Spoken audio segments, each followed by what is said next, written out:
Stoics have no emotions. They're cold, detached, unfeeling. That's the myth. But here's the truth.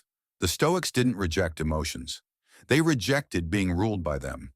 In this video, we're going to debunk the biggest misunderstanding about Stoicism, that it's about being numb. You'll discover how the Stoics embrace deep emotion, joy, love, grief, awe, but always through the lens of wisdom and virtue.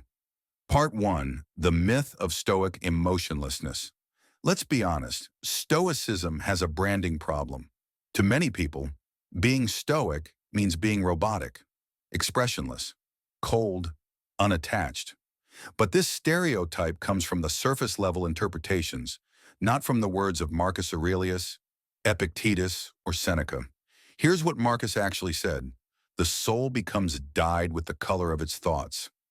This isn't the voice of someone without emotion. It's someone who understands the depth of emotion and the importance of mastering it. Part 2. What the Stoics really said about emotions. The Stoics never said, "Don't feel." What they said was, "Don't let feelings control your reason." They made an important distinction between 1. Initial impressions, which are natural, and 2. Assent, which is our judgment and reaction to those impressions. Here's how Epictetus described it. It is not events that disturb people, it is their judgments concerning them.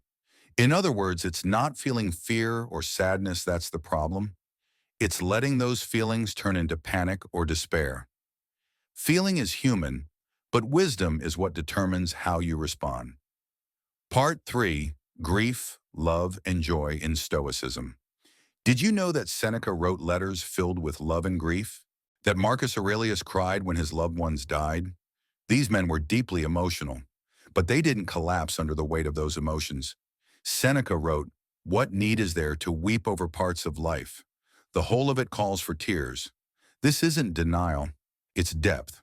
Stoicism doesn't ask you to suppress love, joy, or even sadness.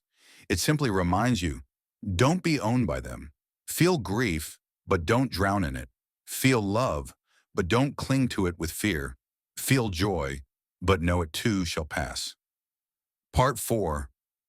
The Role of Logic and Virtue. To the Stoics, the purpose of life is not to avoid emotion, but to live in accordance with nature and virtue. And part of nature is emotion. The Stoics trained their minds to guide their emotions, so that reason and virtue remained in control, even in chaos. Virtue for them wasn't cold, it was courageous. Courage to feel pain and not be broken. Wisdom to see through anger and respond calmly. Justice to act with love even when hurt.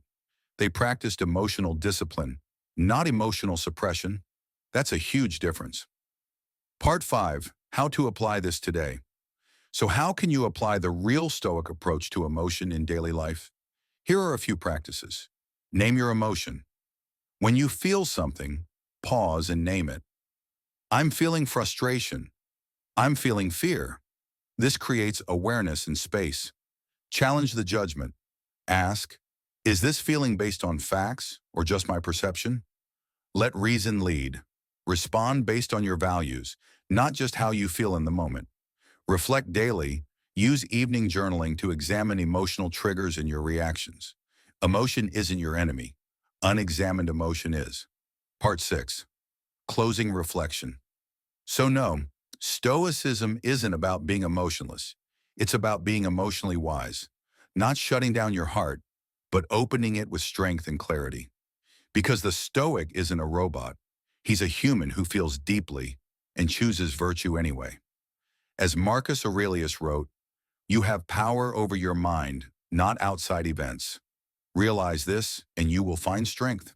Subscribe to Stoic Mindset for more Stoic videos.